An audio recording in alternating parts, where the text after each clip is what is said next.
پہلے زمانوں میں بادشاہوں کے دربار کیسے ہوتے تھے، ان کے درباری اور اندر کا ماحول کیسا ہوتا تھا۔ بادشاہوں کے ٹھاٹ باٹ ہماری نسل اپنی آنکھوں سے کبھی مشاہدہ نہیں کر پائے گی، لیکن مرزا تصدق حسین عرف صدق جائسی نے برصغیر کے آخری دربار کا آنکھوں دیکھا منظر اپنی کتاب دربار دربار میں پیش کیا ہے۔ یہ حیدرآباد دکن کے آخری نظام میر عثمان علی خان کے دربار کی کہانی ہے۔ صدق جائسی ان کے صاحبزادے معظم جاہ کے مصاحب تھے۔ یہ ایک ایسا دربار تھا جس میں جوش ملیح آبادی، اختر مینائی، نواب اختر یار جنگ، شوکت علی خان فانی بدایونی اور ماہر القادری جیسے شعراء بطور درباری شاعر ملازم تھے۔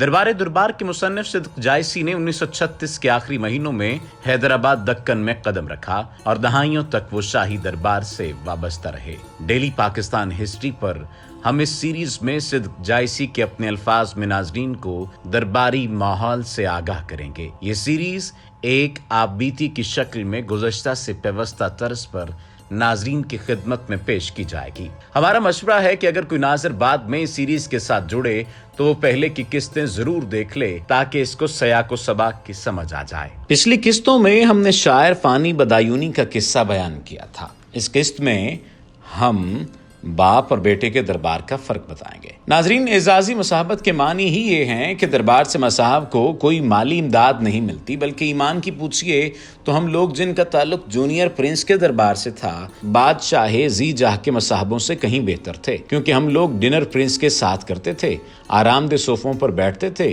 ہمیں ننگے سر بیٹھنے کی اجازت تھی، ہم قیمتی سے قیمتی سگریٹ اور سگار پیتے تھے، ہمیں عید کی قیمتی شیروانیاں ملتی تھی، دربار میں چشم نظر کی تسکین کے وہ سامان مہیا تھے جن سے بہتر اس دنیا میں تو ممکن نہیں۔ یہی حال گوش و سامعہ کی دعوت کا تھا۔ ہمارے لیے ہر رات شب برات سے زیادہ سہانی اور خوشنما آتی تھی۔ شاہ فلک بارگاہ کے مصاحبوں کو اس آسائش کا ایک عشر عشیر بھی میسر نہ تھا۔ ان کے کھانے میں ایک ہی شے آتی تھی، وہ بھی سب کو روانہ نہیں، بلکہ جس دن جس خوش نصیب کی باری آ جائے وہ لوگ ناشتہ کر کے گھر سے جاتے تھے، دوپہر کا کھانا گھر آ کر کھاتے تھے۔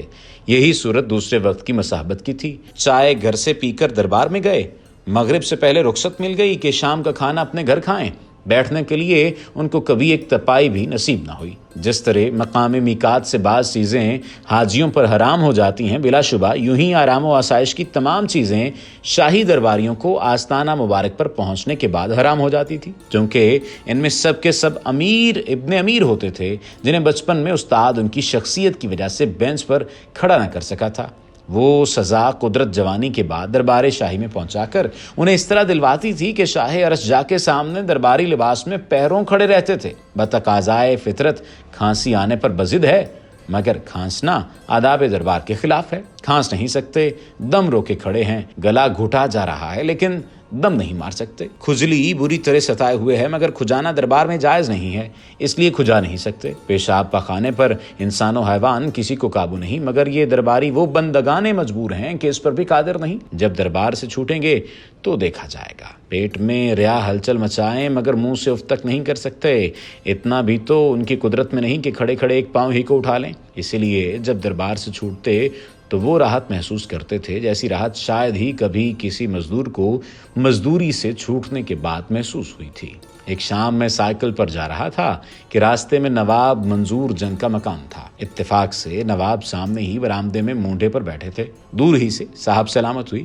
میں عرصے سے ملا بھی نہ تھا تو اس لیے کوٹھی کے اندر چلا گیا۔ پاس جا کر کیا دیکھتا ہوں کہ خادم ان کے پاؤں نواڑے سے کس رہا تھا۔ مجھے گمان گزرا کہ شاید کوئی سخت عارضہ لاحق ہوا ہے۔ ان سے پاؤں کسوانے کی وجہ دریافت کی تو ہنس کر کہا کہ ابھی دربار سے چھوٹا ہوں۔ 3 گھنٹے مسلسل کھڑے کھڑے پنڈلیوں میں تشنج پیدا ہو گیا، یہ اسی کا علاج ہے۔